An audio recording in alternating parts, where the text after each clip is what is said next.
Dans cette vidéo, on va parler de sélection.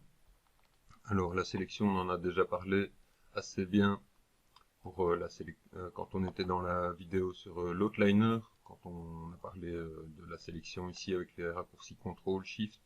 On en a parlé quand on avait plusieurs objets, la couleur du dernier objet sélectionné, l'utilisation de SHIFT pour basculer la sélection, de CTRL pour retirer de la sélection, de CTRL SHIFT pour rajouter à la sélection.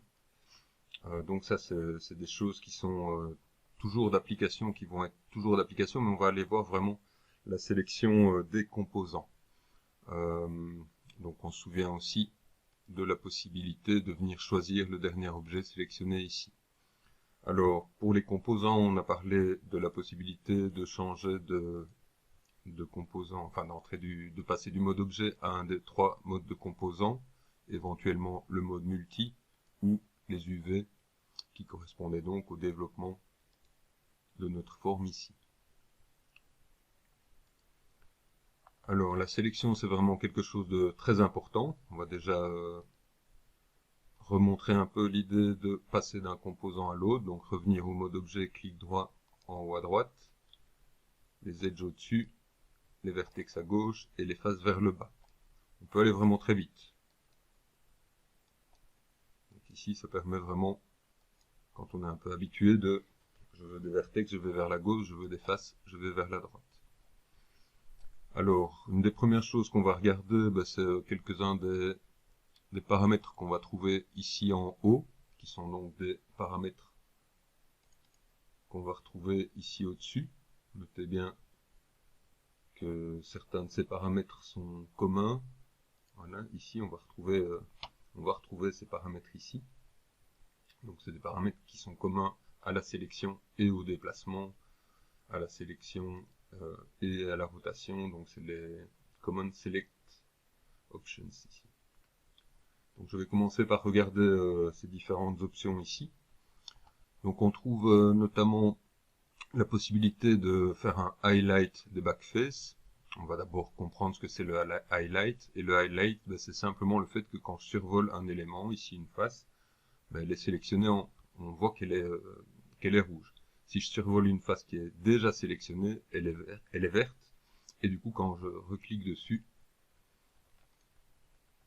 avec Shift, je vais pouvoir ajouter ou retirer. On voit qu'il y a un petit plus, un petit moins qui s'indique aussi, qui va m'aider à voir un peu ce que je sélectionne ou pas. On a la même chose exactement. Donc le petit plus, le petit moins qui nous indique si l'élément est déjà sélectionné ou pas. Donc ça c'est vraiment une aide pour et que ce soit le petit plus que l'on voit quand on appuie sur Shift ou CTRL Shift, donc le plus ou le moins quand on appuie sur ces combinaisons de touches là, c'est vraiment une aide pour savoir si on va rajouter, retirer de la sélection.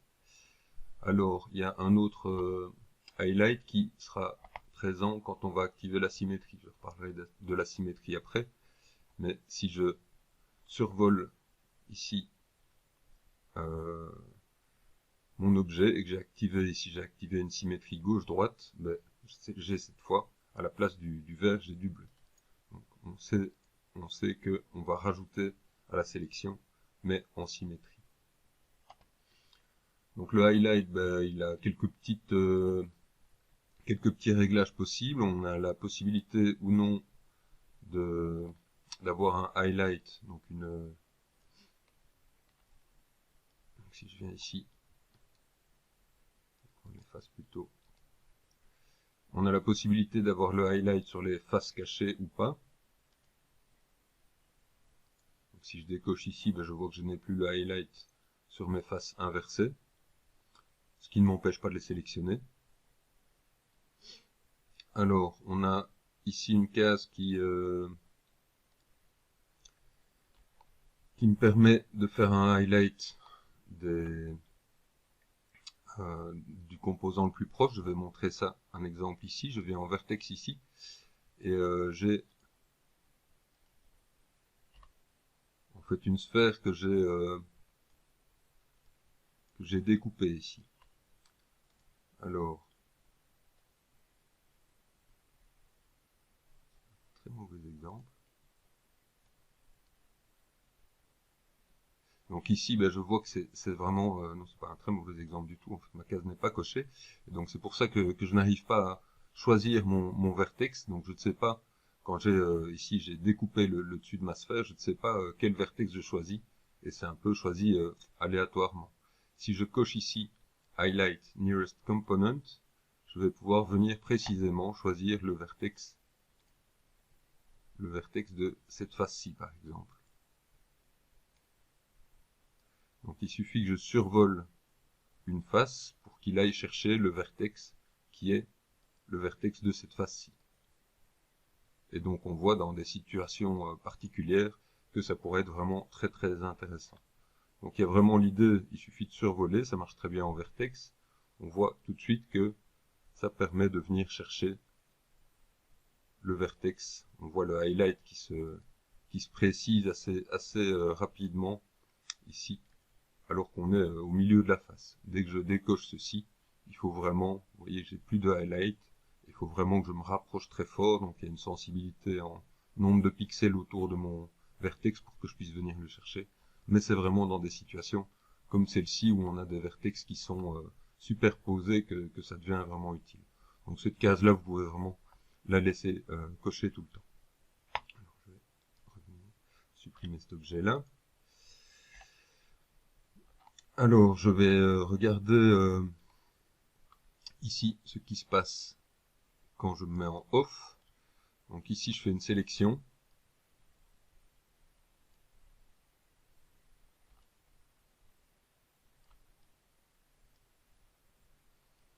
Et donc, je vois que je peux le faire sur mon autre objet. En fait, ça ne change plus grand-chose. Je n'ai plus vraiment besoin. Je verrai mieux sur cet objet-ci.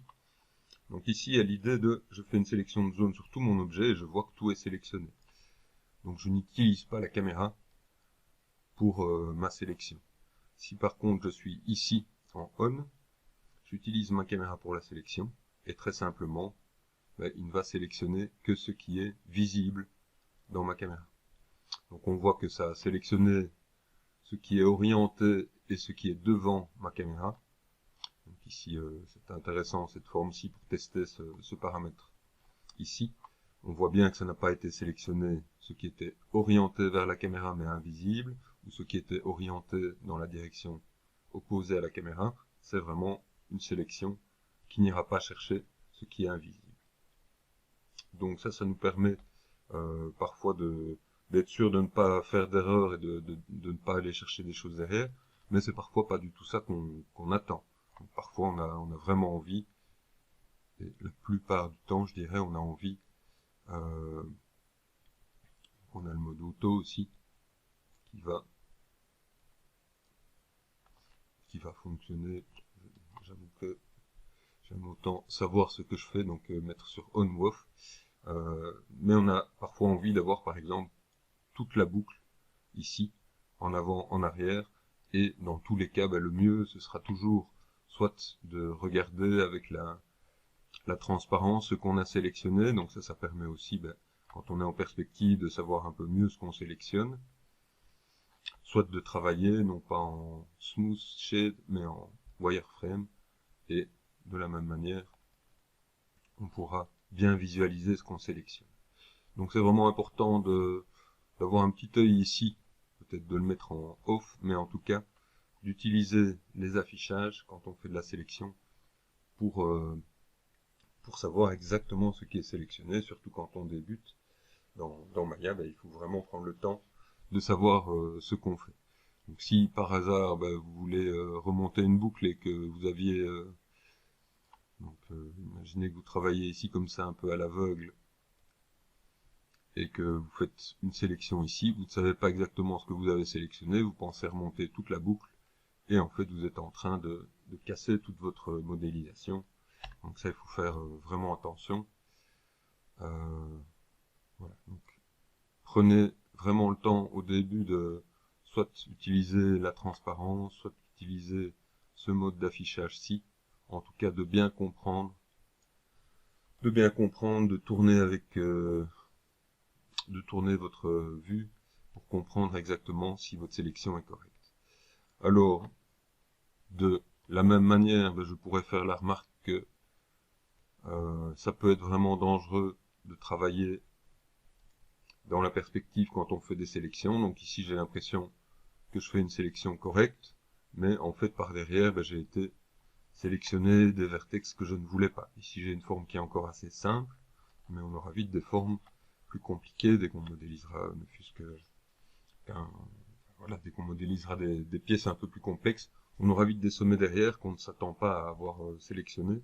Donc on a des indices qui peuvent nous montrer qu'on a sélectionné peut-être un sommet de trop. Typiquement, quand on fait une sélection, le centre de notre sélection nous indique déjà, vous voyez ici le centre de la sélection, ici c'est deux cercles, un à l'intérieur, un à l'extérieur, on voit que le centre de la sélection se positionne a priori au milieu. Alors on va regarder maintenant ces options-ci, ces trois options-ci qui correspondent à marquee, drag ici, et il faut entrer dans le déplacement pour en trouver une de plus, pour avoir accès au tweak marquee. Donc on va commencer avec le pick marquee. Pick marquee, c'est donc, je vais mettre plutôt en face, pick marquee, c'est pick, c'est cliquer, marquee, c'est faire la sélection de zone. Donc on a déjà vu ce principe-là qui se combine donc avec la touche Shift pour basculer l'état de sélection, la touche contrôle pour retirer de la sélection et la touche contrôle Shift pour rajouter à la sélection. Par clic donc ou par zone. Le deuxième mode, vraiment très intéressant, c'est un mode qui peut s'utiliser vraiment avec Shift en permanence, qui vous permet de rajouter, avec l'idée que vous allez peindre les faces, et la sélection, le highlight va vous permettre vraiment de décider si vous ajoutez, si vous retirez. C'est vraiment un mode très agréable. Il est aussi sous la touche Tab. Donc, quand j'appuie sur Tab, je passe dans ce mode de sélection. Donc on va très rarement faire ce réglage-ci ici, ou encore moins, je dirais encore moins ici, étant donné que la touche Tab est très accessible, et donc on a vraiment un moyen très rapide de faire des sélections qui se cachent ici. Vous voyez, il suffit avec un petit peu d'habitude, donc ça marche très bien par exemple sur le dessus d'une sphère, si vous voulez sélectionner tous les sommets du dessus d'une sphère, toutes les faces du dessus d'une sphère, vous allez avec ce mode de sélection très rapidement,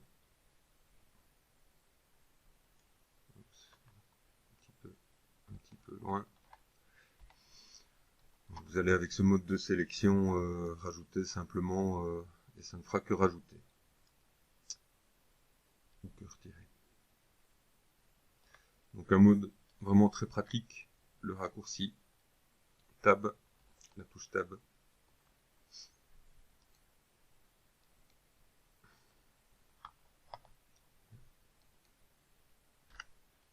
Et je reviens ici sur mon objet ici. Alors les sélections par pic, pensez vraiment à l'idée qu'elles se font parfois nettement plus facilement quand on est dans la vue de côté. Donc, si je voulais sélectionner par exemple toutes les faces du dessus, je pourrais faire les faces du dessus, du dessous, je fais une sélection de zone de tout, et avec Shift, j'inverse ma sélection. Je recommence, parce que je fais des fausses opérations.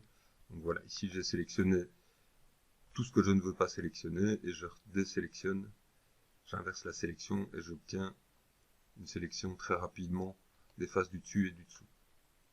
Donc pensez vraiment à l'idée de Shift, sélection de zone, pour inverser une sélection, ça marche très bien.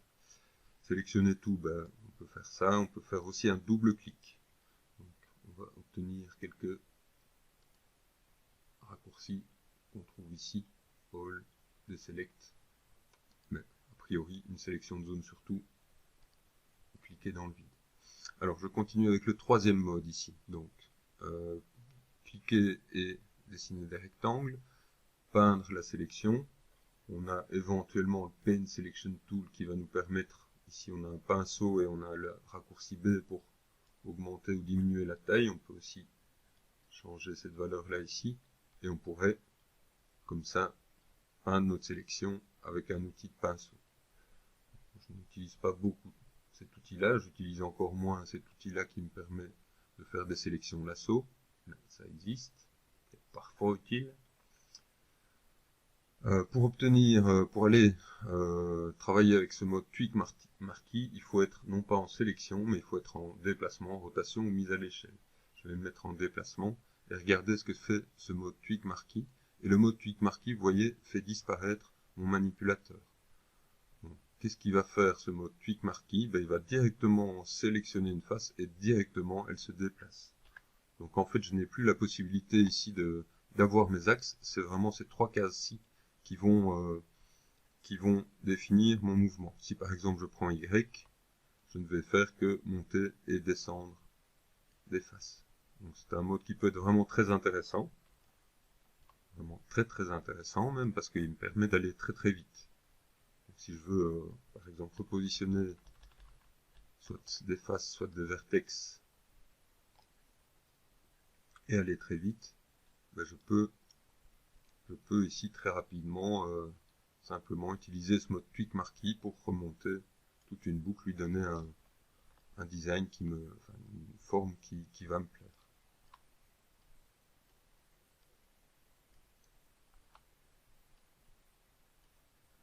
Le principe. Donc ici c'est vraiment le choix des axes ici qui va être important. Et je pourrais, donc je peux avec CTRL choisir deux axes. Ici je choisis les trois axes ou simplement un des axes. Donc je vais par exemple prendre X et Z. Ça va me faire uniquement des déplacements horizontaux. En arrière. Je pourrais prendre la poignée plan et ici je suis dans un déplacement qui est dans le plan de l'écran, qui est donc pas forcément intéressant pour ce genre d'objet, de modélisation, mais plus pour des déplacements pour un visage, etc. Donc vraiment intéressant ici de venir choisir juste un axe pour pouvoir repositionner très rapidement, uniquement verticalement,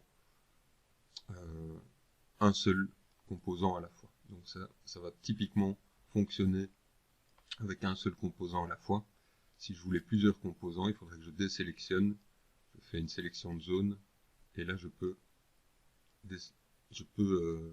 déplacer toute ma sélection de zone. Mais donc il faut être prudent ici, vraiment bien désélectionner avant d'aller chercher sa sélection ici, parce que sinon on est vraiment très vite en train de faire un déplacement immédiat. Alors, on va quitter ce mode Tweak Marquee, revenir dans un mode plus simple quand on débute pour faire les sélections, voire je vais continuer à regarder les sélections, mais cette fois, je reviens en mode face, on va commencer à regarder quelques raccourcis de sélection. Donc on va trouver ici un premier système qui nous permet de sélectionner plus rapidement certaines choses. Alors on ne va pas forcément tous les utiliser, mais il y en a quelques-uns qui sont intéressants. Donc le raccourci angle ici, il faut mettre une très petite valeur. Et dès que je vais mettre une très petite valeur, je vois que par exemple je peux sélectionner en un seul clic, je peux sélectionner toutes les faces ou tous les edges ou tous les vertex qui vont avoir un angle plus petit que 1 degré. Qu'est-ce que ça veut dire? Ça veut dire que cette face-là, à côté de cette face-là, elles sont dans un angle et elles forment un angle moins important que 1 degré.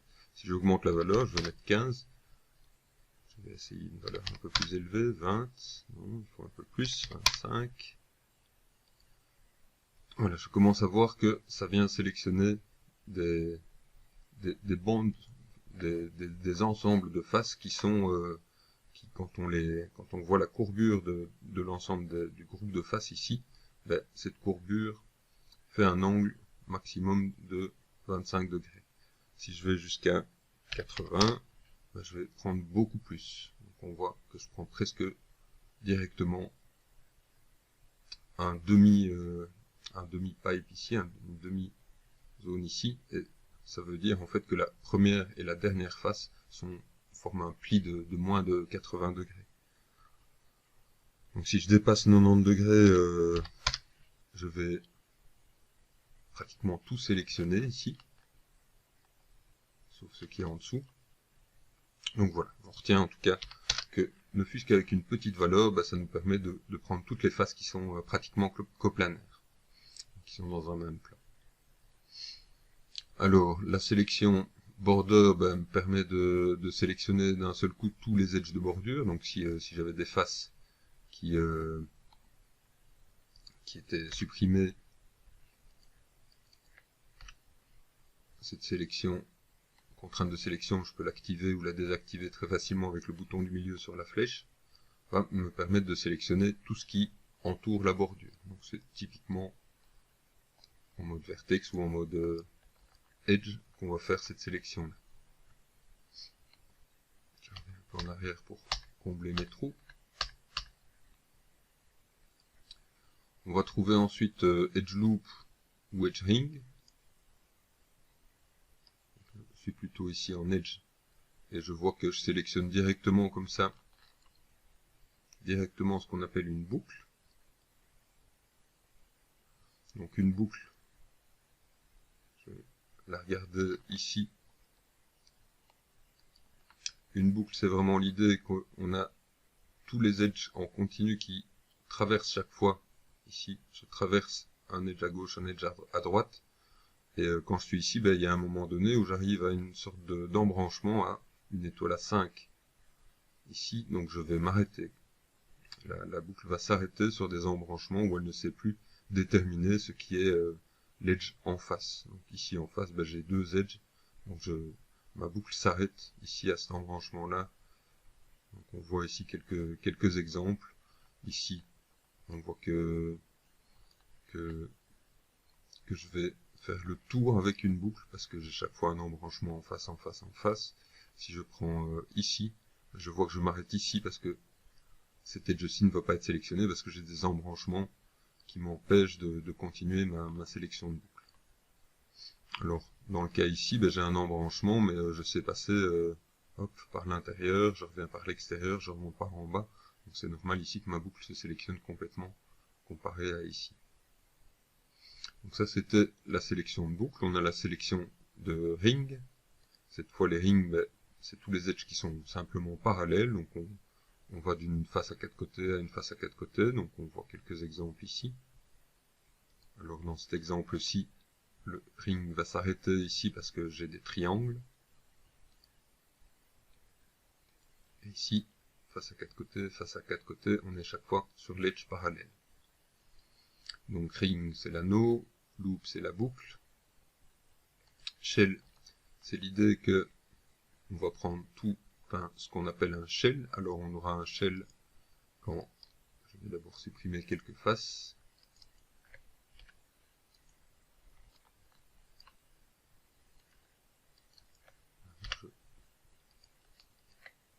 Je supprime quelques faces pour montrer ce que c'est un shell. Donc quand on aura des modélisations composées de plusieurs parties comme ça, un shell, ce sera simplement une des parties ici. Notez que c'est pas très intéressant ici parce qu'en fait, si je fais un double clic sur les faces, je sélectionne tout un shell. C'est pas vraiment très intéressant ici. Et on va voir en fait que ces quatre-là ne sont pas vraiment très intéressants. Je vais pour le moment mettre de côté tout ce qui concerne les UV. Donc ici, ce qui m'intéresse le plus en fait, c'est à la limite c'est angle avec 1 ici. C'est personnellement moi ce que j'utilise le plus, donc je vais l'activer de temps en temps pour venir sélectionner le plat des faces, et sinon les contraintes de sélection je les utilise assez peu, étant donné que j'ai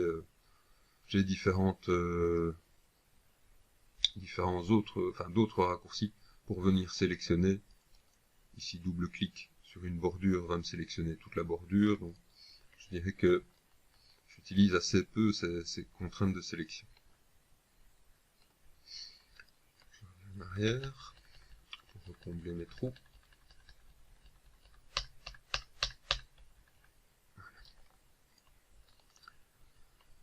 Alors, je vais aller regarder quelques raccourcis qu'on va trouver dans le menu Select. Donc, dans ce menu Select, on va trouver la sélection de tout. Sélectionner par type, donc je pourrais par exemple sélectionner tout ce qui est géométrie, ça va sélectionner tous mes objets dans la scène qui seraient de la géométrie, ou tous mes objets qui seraient des lumières ou des caméras. Donc ici ça a été sélectionné d'un coup toutes mes caméras. Désélectionner tout, c'est aussi cliquer dans le vide. Sélectionner une hiérarchie, donc si j'avais plusieurs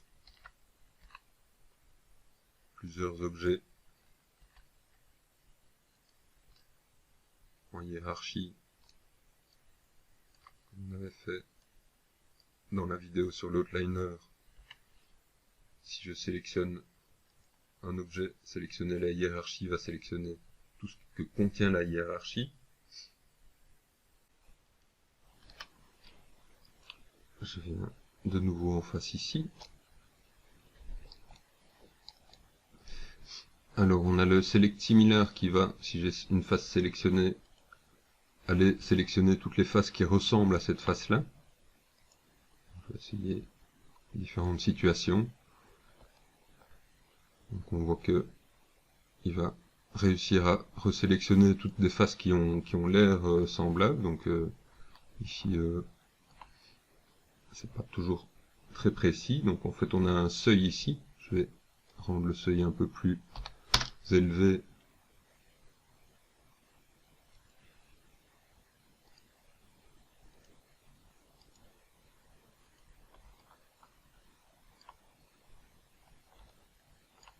Et plus ce seuil sera élevé, plus je risque de sélectionner de face en utilisant cet outil-là.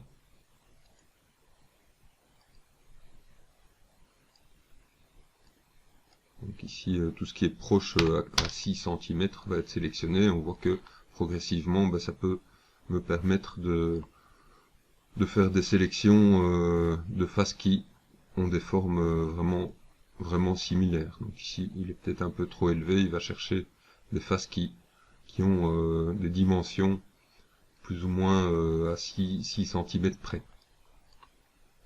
Donc si on veut vraiment des faces quasi identiques, on peut laisser des valeurs assez faibles ici, et on ira chercher vraiment que les faces qui sont pratiquement identiques.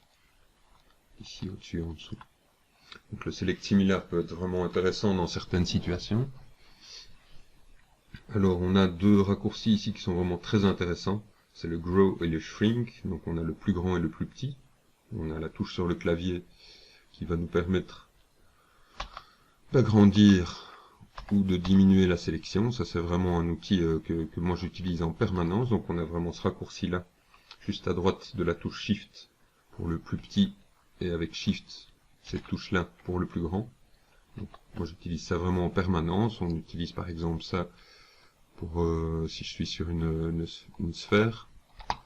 Si je suis sur une sphère, je veux sélectionner le dessus de la sphère. Je vais sélectionner ma souris qui est très sensible quand je suis en train d'enregistrer. Donc avec le plus grand, je vais augmenter ma sélection. Et voilà, ça c'est un raccourci. Et avec le plus petit, je diminue ma sélection. Ça peut être aussi un moyen de venir simplement sélectionner très rapidement des zones assez larges de face. En sélectionnant une ou deux, on arrive à sélectionner comme ça très rapidement. Où je peux sélectionner, on va voir tout de suite ce raccourci ici, mais je peux vraiment sélectionner, agrandir très rapidement une sélection, et c'est souvent très utile.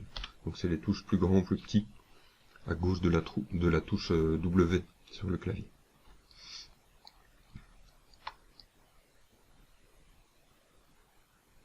Alors si je suis en mode Edge, j'ai la possibilité d'utiliser agrandir le long d'une boucle, ou diminuer, rétrécir le long d'une boucle. Alors je ferme un petit peu ceci, le temps de regarder les raccourcis liés aux boucles. Donc quand je double-clique sur un edge, je sélectionne une boucle. Je peux utiliser avec la touche CTRL SHIFT ou CTRL SHIFT venir rajouter différentes boucles dans ma sélection.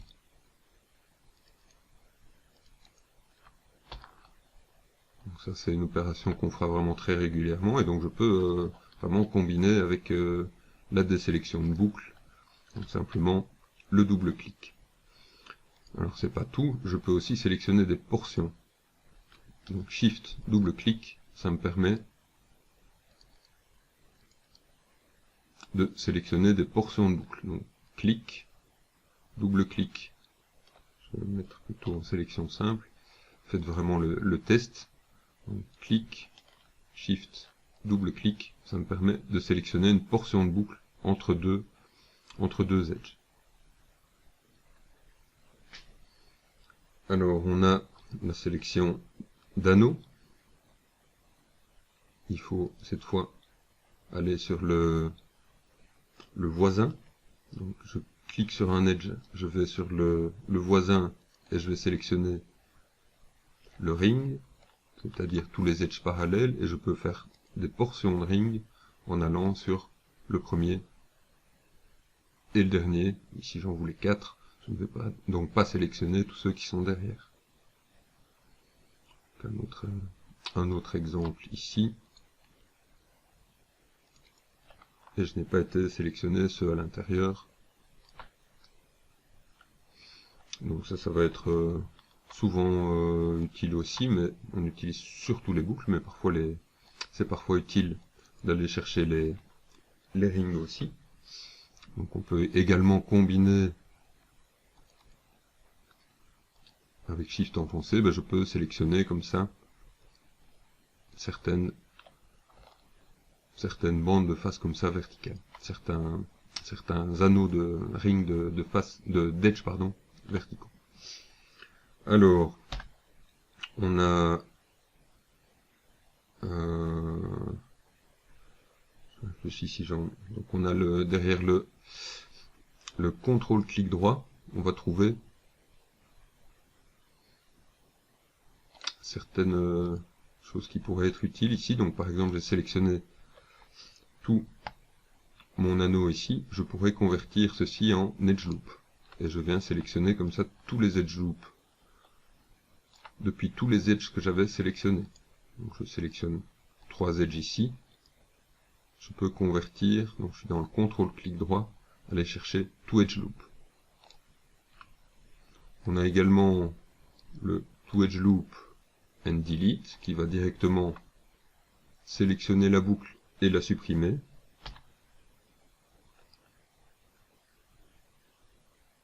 On a le to edge loop and duplicate qui va nous en rajouter au-dessus en dessous. On ne va pas trop utiliser ça tout de suite. On a de l'autre côté to edge ring. On a je vais prendre celui-ci. On a to edge ring and split qui va nous diviser en deux, nous rajouter une boucle au milieu. Et on a le to edge ring and collapse qui va sélectionner, en fait, je vais le faire, donc ça va aller sélectionner ceci et faire une opération qui est le collapse, c'est dans le shift, qui est le collapse qui va réduire un edge, qui va souder en fait chacun des vertex de l'edge dans le vertex du milieu. Je le fais sur un seul edge pour vous montrer. Donc le collapse, ce sera une opération qui va venir souder progressivement, ça va faire cette opération-ci. Ça va venir fusionner deux boucles. En fait, c'est comme si ça fusionnait les deux boucles ici en une seule au milieu. Donc on retient, en tout cas, double-clic pour sélectionner une boucle, clic, shift, double-clic pour sélectionner un ring, et le clic, Shift, double-clic pour sélectionner des portions, soit de ring, soit de boucle. Et la possibilité de combiner ça avec progressivement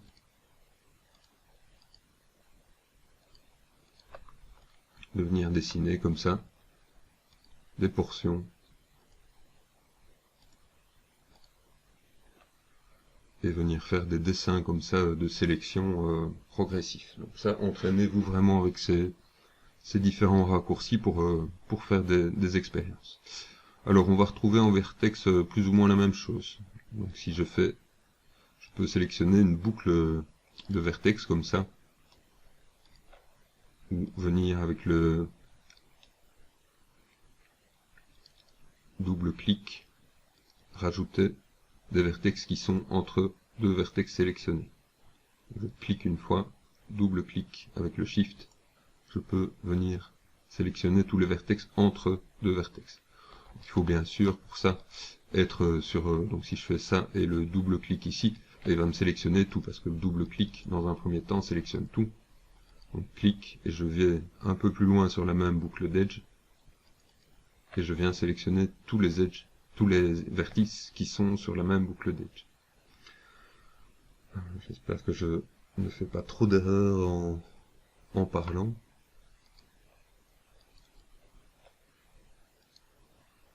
Donc, clic, Shift, double-clic. Alors en mode face, on va avoir plutôt l'idée de bande de face. Et donc ça c'est aussi avec le clic, double-clic sur la face voisine, Shift, double-clic sur la face voisine, donc clic, Shift, plus double-clic sur la face voisine, ou sur une face un peu plus éloignée, alors on prend seulement une portion, clic, Shift, double-clic, Shift, double-clic, hop, je recommence, double-clic, Shift, double-clic, Shift, double-clic. Et donc je vous rappelle, éventuellement, la touche Tab peut vous permettre de faire aussi ce genre de sélection ou de désélection, et c'est parfois plus simple avec cette touche Tab. Mais on utilisera par exemple très souvent cette sélection de bande de face pour par exemple venir sélectionner toute une bande de face ici au-dessus.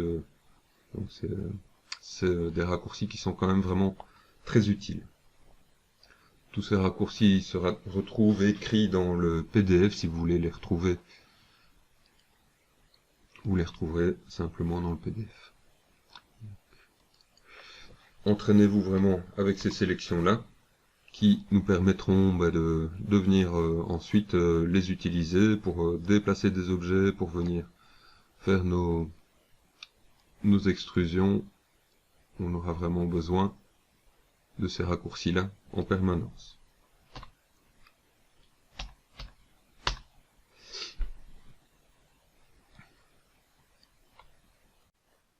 Alors je reviens en mode Edge ici, je vais utiliser ma sélection rapide de boucles pour redresser quelques boucles avec la mise à l'échelle.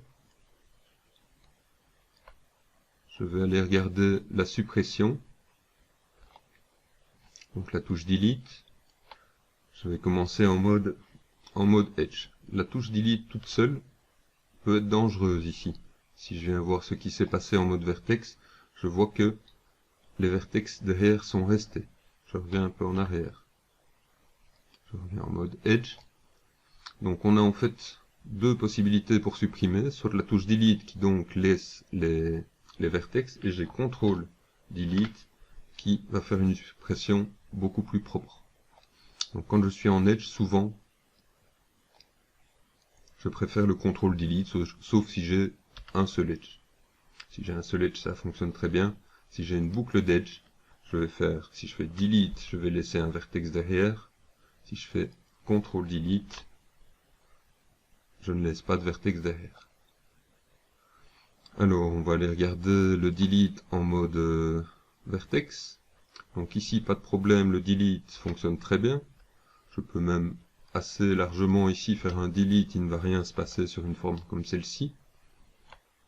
Donc c'est une très bonne manière, le delete, de, sur certaines formes, venir supprimer les sommets qui seraient isolés. Quand je dis isolé, un sommet n'est pas isolé à partir du moment où il a plus de 2 edges voisins.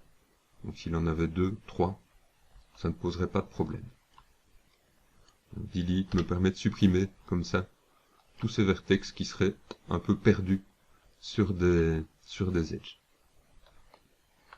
Si je fais CTRL delete va me supprimer le vertex et tous les edges voisins. Comme tout à l'heure, CTRL delete supprimait l'edge et les vertex isolés.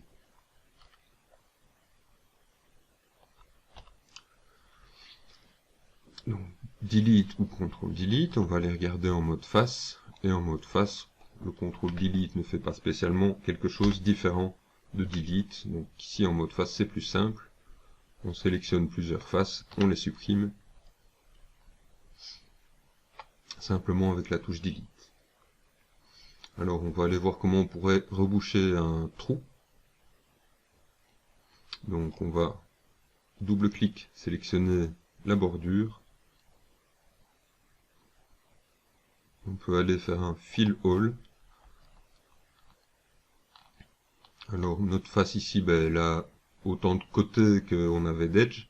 Donc il faudrait venir avec un outil par exemple comme le multicut, venir redécouper. Je montre juste une utilisation très simple du multicut qui consiste à cliquer sur un vertex, sur un autre vertex, on fait un clic droit. Je clique sur un vertex, sur un autre vertex, je fais un clic droit. Voilà, là j'ai créé les faces sur mon objet. Alors je vais venir avec le shift clic droit réafficher mes edges doux, mes edges durs, dont j'ai parlé dans la précédente vidéo, et je vois que ce genre de manipulation peut me perturber un peu mon organisation des edges doux et des edges durs. Je vois que j'ai des edges qui sont harden edge ou soften edge qui sont répartis un petit peu bizarrement, donc je pourrais terminer cette opération là par ceci, soften harden edge, et je récupère une forme qui est relativement propre. Je le refais une fois, supprimer une face, une autre face, delete, sélectionner en edge la bordure, fill all,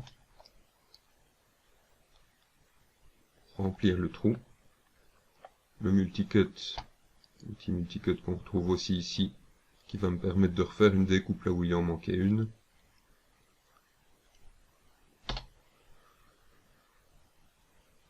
Donc je peux faire Enter, je peux quitter mon mode outil multicut, et je pourrais venir soit sélectionner les edges que je veux remettre en Soften Edge, Shift clic droit, Soften Edge, et je récupère un affichage plus régulier, plus agréable.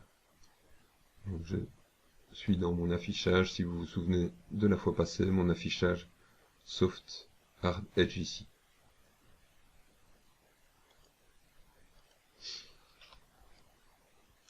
Je vais regarder la suppression de face sur une autre forme. Je vais prendre un torus par exemple. Donc si je voulais avoir, je vais prendre d'abord un torus sur lequel je mets un nombre de côtés qui me plaît mieux, 16, et je vais mettre par exemple 12 côtés ici. Donc si je voulais un demi-donut ici, je peux venir sélectionner la moitié des faces dans ma vue ici. Et pour combler les trous ici, je vais le faire de deux manières différentes. Je pourrais le faire avec un fill all. Ça me fait une seule face. Je vais le faire d'une autre manière.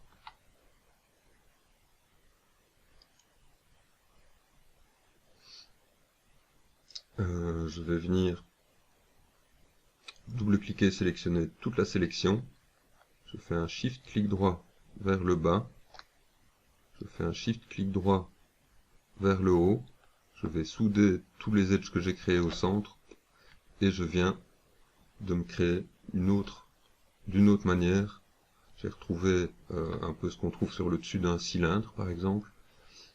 Voilà une autre manière d'obtenir la fermeture de la forme, en ayant un point ici centré. Je le remontre une fois. Donc je double-clique, Shift-clic droit, je vais vers le bas, Shift-clic droit, je vais complètement vers le haut 2 fois, et je ferme ma forme.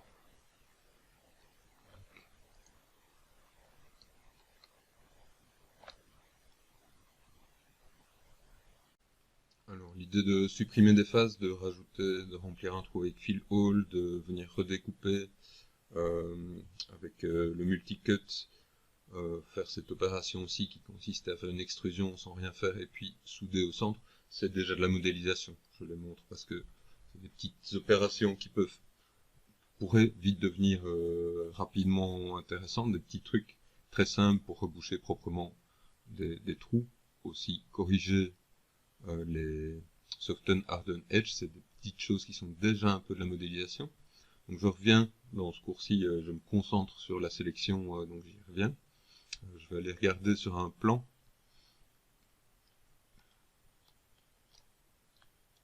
Donc je vais prendre un plan avec suffisamment de subdivision. Aller regarder l'idée de conversion de face. Alors la conversion de face, c'est pas très compliqué. La conversion de sélection, pardon.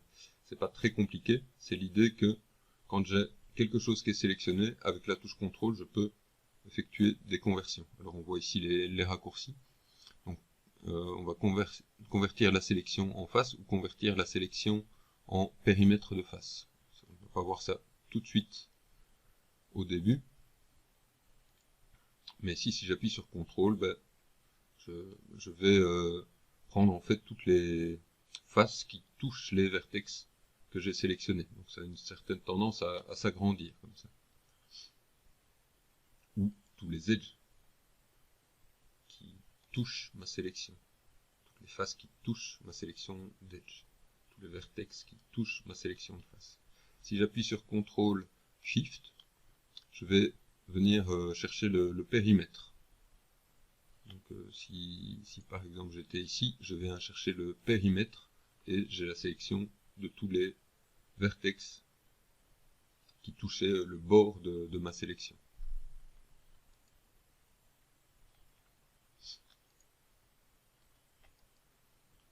Donc ici je vais venir sélectionner le périmètre ici, intérieur, extérieur de ma sélection de face juste avant.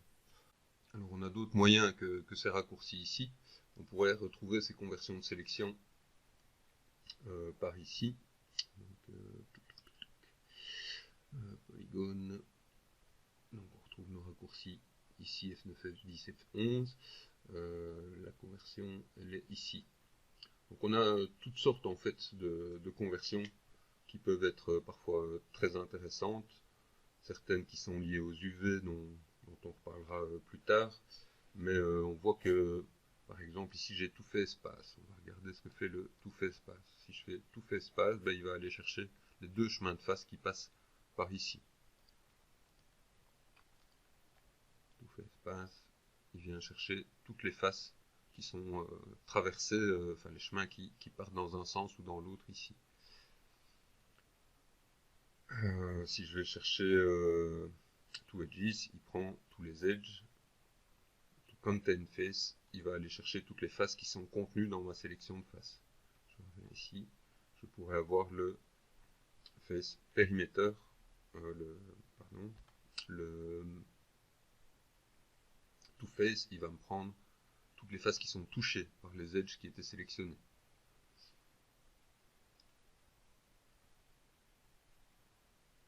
Ici, tous les vertex ou tous les vertex du périmètre.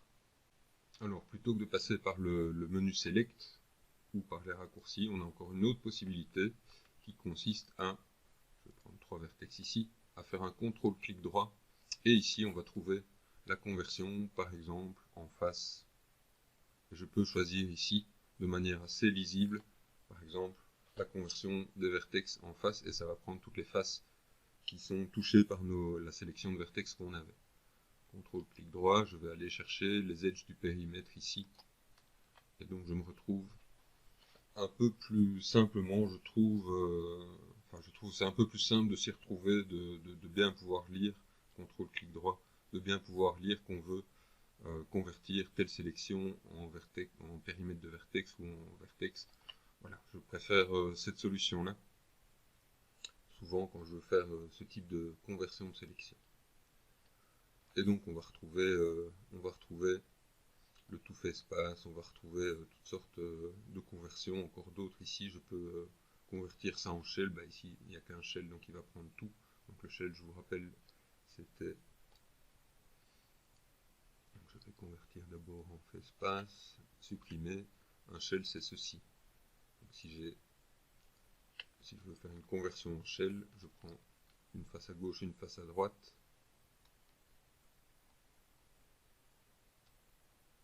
et je vais mettre tout shell, il va me sélectionner toutes les faces de chacune des parties. Ici c'est pas très intéressant, mais quand on a des modélisations beaucoup plus complexes avec plein de parties, c'est le genre de petites conversions qui peuvent devenir vraiment très intéressantes. Alors, il nous reste encore quelques possibilités dans le menu Select, plus grand chose, on a presque tout vu. Donc on a vu les conversions de sélection. Je vais aller regarder les Contiguous Edge ici. Je n'ai plus vraiment d'exemple, donc je dois venir redécouper mon objet. J'avais un exemple tout à l'heure, mais mettons que j'ai une découpe comme ça ici. Alors, si je fais une sélection de boucles parfois, si je fais mon double clic ici, je vais avoir toute ma boucle. Ici, le fait que j'ai des étoiles, ça bloque ma sélection au niveau des étoiles à 5 branches. En fait, le Contiguous Edge, c'est l'idée qu'il va détecter relativement intuitivement que ce que je veux, c'est la sélection des edges qui sont en face. Donc c'est une sorte de sélection intuitive de boucle quand on n'arrive pas à la faire parce qu'il y a la boucle qui est bloquée par des découpes comme ça. Donc ici, si j'essaie ici, c'est pas un très bon exemple, mais voilà, ici le Contiguous Edge souvent va aller chercher ce que j'attendais comme sélection de boucle, mais dans des situations où j'ai comme ça un edge qui manque, ou je vous montre un autre exemple où il manquerait un edge ici, un edge là, mais ma sélection de boucle, elle ne se fait pas complètement. Donc elle va s'arrêter relativement peu intuitivement. Donc on arrive à traverser ici, et puis ici on est bloqué parce qu'il y a une étoile à 3 branches, le Contiguous Edge irait chercher tout le reste de la boucle. Alors, on va utiliser maintenant cette zone-ci, Use Constraints. C'est une fenêtre qui peut être vraiment très intéressante. On y arrive aussi avec le contrôle-clic droit. Donc le contrôle-clic droit, on va trouver en dessous le Selection Constraint ici. Donc les contraintes de sélection qui sont un peu différentes de ce qu'on a ici. Alors, cette fenêtre-ci, elle semble peut-être un peu compliquée. Il y a beaucoup de choses, mais en fait, on va trouver ici des choses vraiment très intéressantes. Donc vous voyez que cette fenêtre elle va changer si je suis en edge, si je suis en vertex, elle s'adapte un petit peu. Je vais commencer en edge pour vous montrer une des manipulations les plus intéressantes. Donc ici je vais contraindre et je vais devoir dire si je contrains rien du tout, la sélection suivante, la sélection courante et les suivantes, ou toutes les sélections et les suivantes. Je prends souvent celui-ci. Alors pour le moment, il ne se passe rien. Mais je pourrais par exemple décider d'activer une sélection random aléatoire à 15%. Ça va me permettre de sélectionner aléatoirement 15% aléatoirement, donc je sélectionne aléatoirement 15% des vertices sur mon objet. Donc si j'en prenais plus, je ferai une sélection de 80% de mes vertex ici. Si je fais 0,5, donc si je veux 80%, je tape 0,8. Voilà, et j'ai 80% des vertex ici. Alors, ça c'est le genre de choses qui pourrait être intéressant. Mettons que j'ai un plan.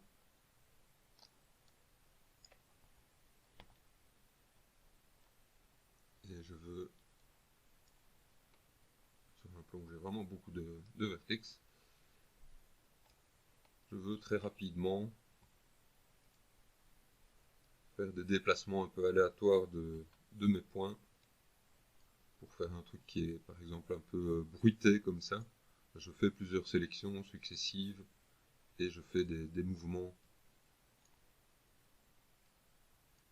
et j'obtiens un plan qui est un peu tout bruité, tout cabossé comme ça très rapidement pour obtenir par exemple, dès que je ferai du lissage dessus, pour obtenir un plan un petit peu ondulé comme ça.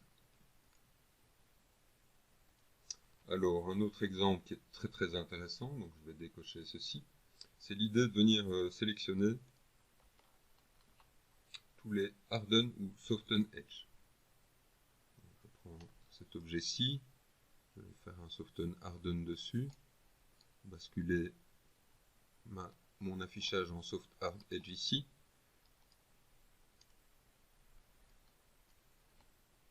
Je vais juste faire un petit réglage parce que je vais mettre à 40, voilà. Donc ici, j'aimerais bien pouvoir sélectionner facilement sur ma forme tous les edges qui sont des edges durs. Je peux, quand je suis en sélection d'edge, faire une sélection qui va filtrer pour la sélection courante et les suivantes uniquement les edges durs. Et ça, c'est vraiment une opération qui est très pratique, très efficace, parce qu'on fera souvent, par exemple, cette opération-ci dans nos modélisations pour venir adoucir les coins de notre modélisation. Je le fais ici, je suis en edge, je peux sélectionner très rapidement, et vous voyez que maintenant c'est activé pour la sélection courante et les suivantes. J'ai activé la sélection uniquement des edges durs. Alors ça c'est une remarque que je fais qui est importante, c'est que si je ferme ma fenêtre comme ceci, maintenant je ne sais plus sélectionner que les edges durs. Donc je suis en permanence en train de contraindre ma sélection pour ne sélectionner que les edges durs. Et ça vaut pour toutes mes formes maintenant. Donc, je ne peux plus sélectionner que des edges s'ils sont durs. Alors ça peut être un peu perturbant.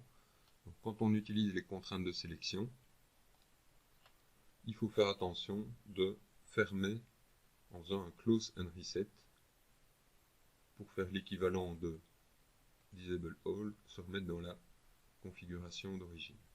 Donc quand je veux l'utiliser, je veux mettre une contrainte, je me mets ici en current and reset, je choisis ma contrainte, je fais ma sélection est faite, close and reset. Je fais mon opération, et puis pour les opérations suivantes, je retrouve mon mode de sélection normal. Alors on va aller explorer 2-3 des possibilités qu'on va trouver ici. Je trouverai par exemple la possibilité de trouver, donc j'ai toutes sortes de propriétés, des edges qui sont sur la bordure ou à l'intérieur. Si j'avais un trou dans mon objet, tous les edges qui sont à l'intérieur ou sur la bordure de mon objet. Tous les edges durs, tous les edges doux. Je mets bien en current and next. Tous les edges doux ici. Je pourrais aller chercher tous les edges qui sont entre telle longueur et telle longueur. Je vais par exemple prendre ceux qui sont un minimum 5, plus ou moins. Minimum 5 et je ne sais pas ce qu'on fait ici. Voilà. Mais ça me permet d'aller sélectionner tous les edges les plus longs. Je ne sais pas pourquoi il réagit si mal. Alors je pourrais aller chercher tous les edges qui sont entre deux faces pliées entre autant de degrés et autant de degrés. Ça me permettrait, je vais aller regarder d'autre? Aller regarder. Je pourrais aller regarder, sélectionner toutes les faces qui sont des triangles ou qui sont des faces à plus de 5 côtés. C'est intéressant. Ici, je visualise. Ça me permet de visualiser toutes des faces qui seraient problématiques et qui méritent d'être redécoupées avec un multicut, ou de repérer tous mes triangles. Ça, c'est vraiment très intéressant. Toutes les faces qui sont sur le bord, toutes les faces qui sont non planaires, par exemple. De nouveau, à mon avis, il va sélectionner ces deux faces-là. Et si j'avais des faces qui ne sont plus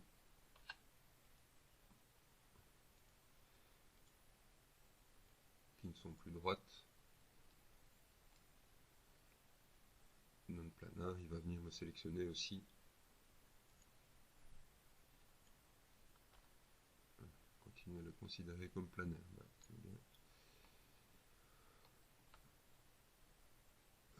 C'était pas évident qu'il les considère comme planaires. C'est plus du tout planaire, donc on va vérifier ça, mais normalement il devrait.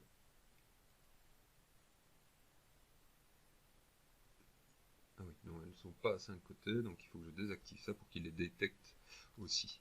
Donc les contraintes évidemment se combinent. Donc ici je sélectionne les faces non planaires et si je viens rajouter Unsided, ben, il ne va pas chercher celles-là parce qu'elles sont à 4 côtés. Donc voilà, toutes sortes de possibilités. On pourrait trouver les faces d'air nulles très facilement avec ceci. Donc plein de possibilités ici. Close and reset quand vous quittez ces contraintes de sélection. Alors j'ai pratiquement fait le tour de tout ce qui était lié à la sélection. Il va nous rester encore à parler de symétrie et de sélection adoucie, également de ces contraintes de transformation. Mais comme elles sont fort liées aux autres outils de déplacement et qu'on les utilise essentiellement directement avec le déplacement, je vais passer dans une autre vidéo.